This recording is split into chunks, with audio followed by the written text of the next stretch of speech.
Bonsoir tout le monde, ici Monsieur Cacahuète et, euh, et Zouk est derrière moi. Ce soir nous sommes... Hein? Non, mais j'attendais que tu le dises. Aujourd'hui nous sommes vendredi 19 janvier 2024, il est déjà 22h46. Dans cette... Mais de quoi tu dis? Mais non. Aujourd'hui on a regardé un grand classique du cinéma, un film qu'on connaissait déjà, qu'on a vu et revu plein de fois. Moi je l'avais découvert en premier temps dans un cinéma en plein air à l'époque lorsque je vivais en Aquitaine.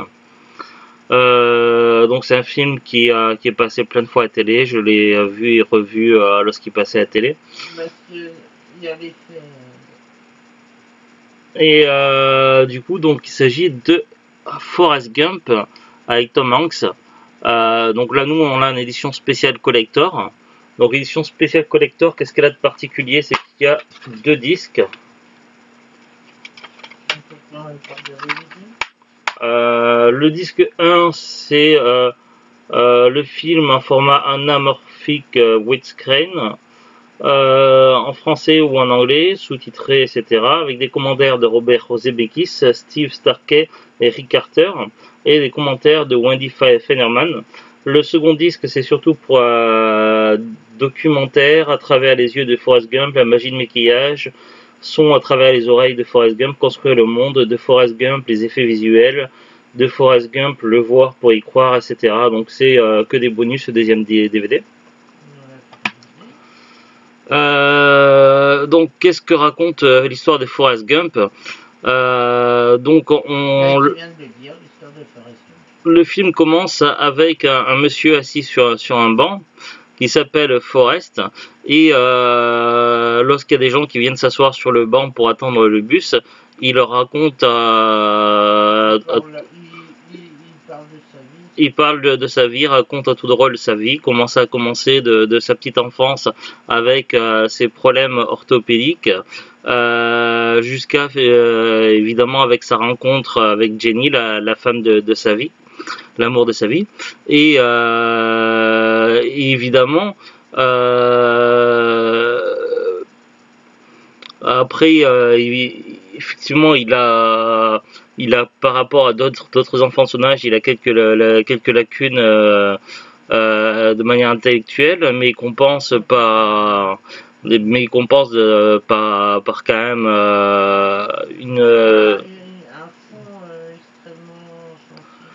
un fond extrêmement gentil, il ne voit pas le mal chez les gens, et il cherche toujours à bien faire.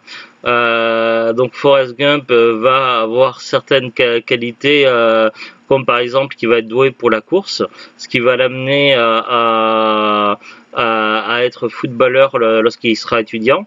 Puis après, ce qui va lui permettre d'aller à l'université, d'être diplômé. Il va par la suite faire la guerre, où il va rencontrer deux amis chers à lui, donc Booba et puis le lieutenant Dan. Après la guerre, donc il va se mettre dans le commerce de la crevette. Non, mais avant, il y a autre chose, hein. Oui, après, mais entre temps, oui, mais j'essaie de résumer rapidement, quoi. Il va être à un moment donné dans le commerce de la crevette. Il va y avoir un moment où il va devenir une star de ping-pong. C'était avant le commerce de la crevette. Oui, c'était avant le commerce de la crevette. Et puis à un moment donné, il va se mettre à courir pendant plusieurs années, pendant 3 ans. Et au fur et à mesure que sa vie avance, il va rencontrer à plusieurs reprises Jenny, il va croiser, il va croiser à plusieurs reprises au cours de sa vie Jenny, qui est l'amour de sa vie, et elle, en parallèle, elle va vivre des moments difficiles, elle va faire des expériences de vie, si on peut dire.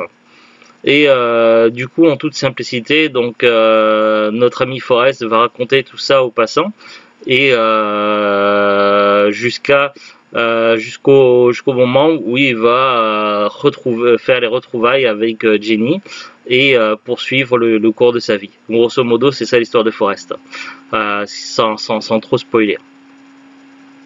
Mais comment? Oui, mais c'était pour résumer.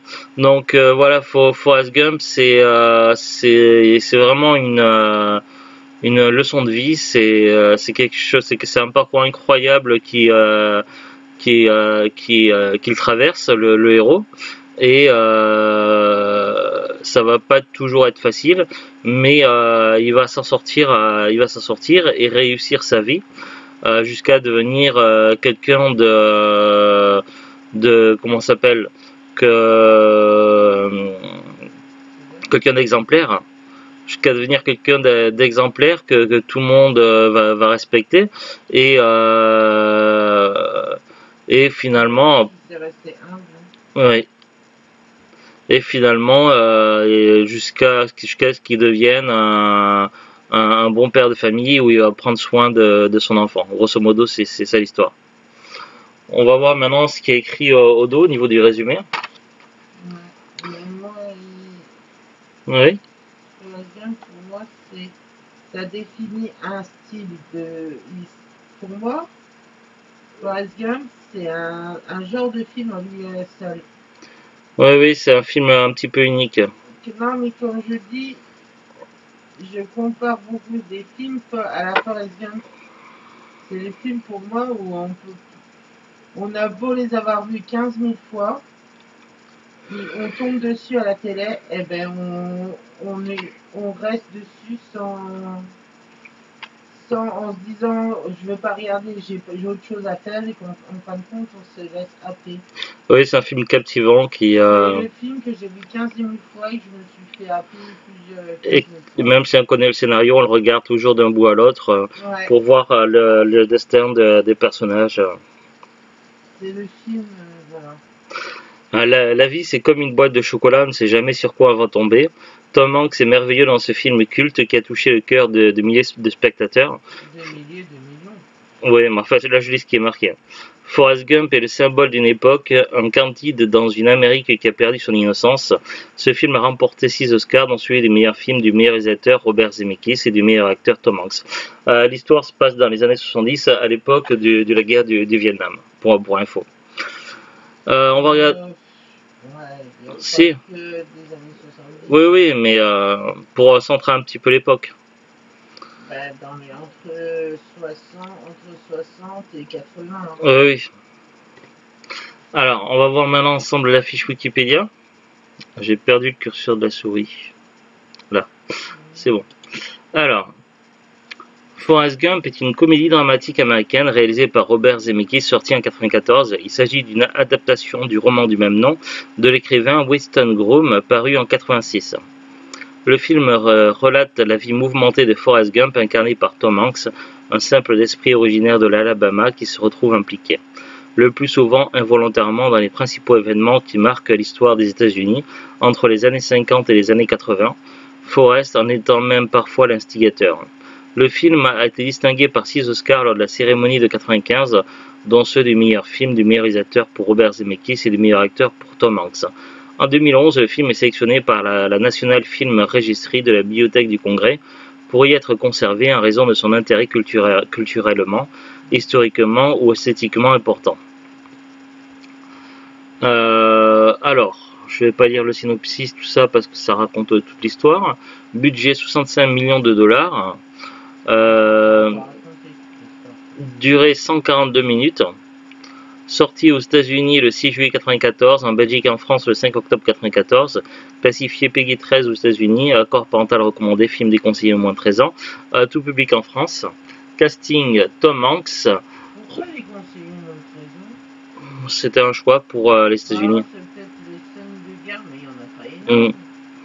Alors, casting Tom Hanks, Michael Connor Humphrey, Robin Wright, Anna R. Hall, Garrison Hayes, Michael T. Williamson, Sally Field, Sam Anderson, Harold G. Ertum, Afemo Omilami, Siobhan Fallon Hogan, Geoffrey Blake, Tim Perry, Peter Dobson, Kurt Russell, Elvis Presley. Kurt Russell déjà? Ouais. Voix non créditée. Hein?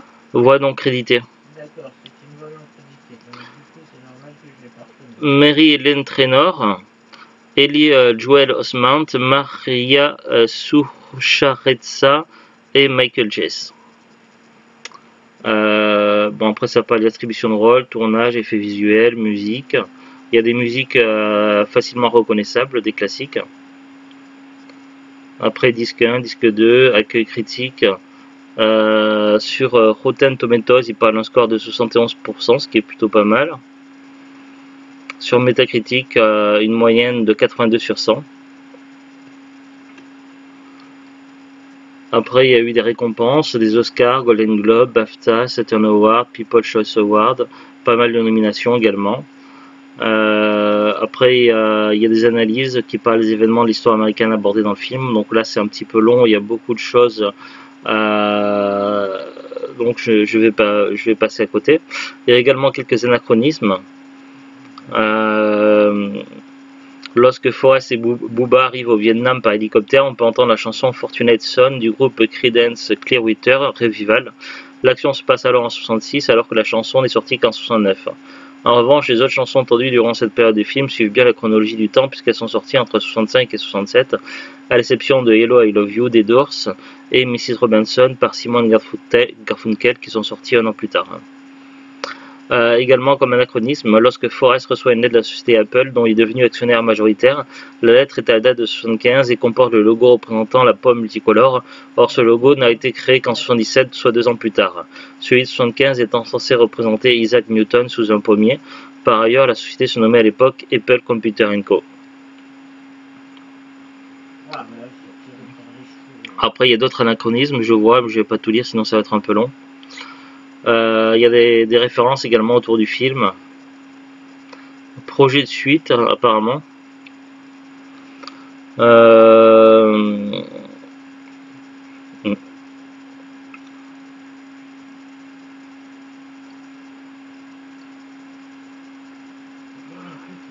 Ouais, je regardais, il disait l'auteur du roman adapté Winston Groom écrit en 95 une suite à Forrest Gump intitulée Gump & Co.